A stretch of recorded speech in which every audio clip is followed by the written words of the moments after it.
Hello friends, आज हम बात करेंगे एंकाइलोजिंग स्पॉन्डिलाइटिस और बैक पेन के बारे में।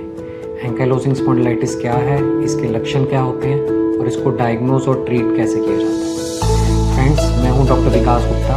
मैं Fortis hospital mall road Ludhiana में कंसल्टेंट रोमेटोलॉजिस्ट हूँ। दोस्तों, एंकाइलोजिंग स्पॉन्डिलाइटिस एक किस्म का आर्थराइटिस है जिसका प्रमुख लक्षण होता है बैक पेन।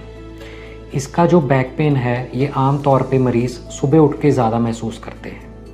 ये औरतों के मुकाबले मर्दों में थोड़ा सा ज़्यादा कॉमन है और ये यंग अडल्ट्स में, जो 20 या 30 साल की उम्र में अडल्ट्स हैं, उनमें पाया जाता है। इसकी शुरुआत ज़्यादातर 40 साल की उम्र से पहले हो जाती है। इसमें मरीज़ बताते हैं कि जब वो सुबह उठते हैं तो उनको अपनी बैक में काफ़ी अकड़न और स्टिफनेस लगती है जो आधे घंटे तक रहती है, और जैसे वो थोड़ा चलना शुरू करते हैं तो उनकी ये स्टिफनेस कम हो जाती है। कुछ मरीज़ों को बैक पेन की वजह से रात में उठना भी पड़ सकता है और कई बार उनको बटक्स में भी पेन महसूस होता है। इस बीमारी में वो पेन किलर्स को बहुत अच्छा रिस्पॉन्स महसूस करते हैं। इनको डायग्नोज कैसे किया जाता है? इसको डायग्नोज करने के लिए हमारे पास कुछ ब्लड टेस्ट हैं। इसमें इन्फ्लेमेटरी मार्कर्स यानी कि ESR और CRP आम तौर पे थोड़े बढ़े हुए मिलते हैं। एक इम्पॉर्टेंट ब्लड टेस्ट जो इसमें हम करते हैं वो है HLA-B27।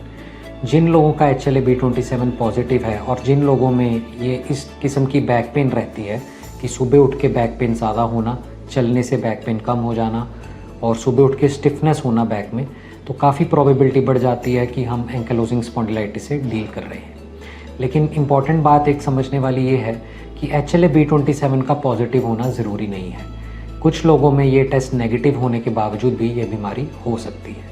और दूसरी इम्पॉर्टेंट बात ये भी है कि हर इंसान जिसका ये टेस्ट पॉजिटिव है, ज़रूरी नहीं है कि उसको एंकाइलोजिंग स्पॉन्डिलाइटिस हो। HLA-B27 पॉजिटिव होने के बाद भी ऐसा हो सकता है कि उनमें ये बीमारी ना हो।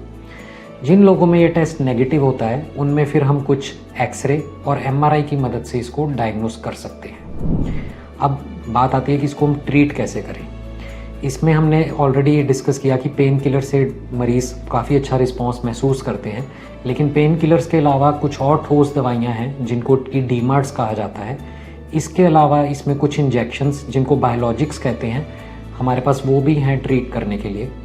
इन DMARDs और बायोलॉजिक्स के ज़रिए हम ये उम्मीद करते हैं कि पेन किलर्स के बिना ही हम पेशेंट को उनके दर्द से राहत दे सकते हैं।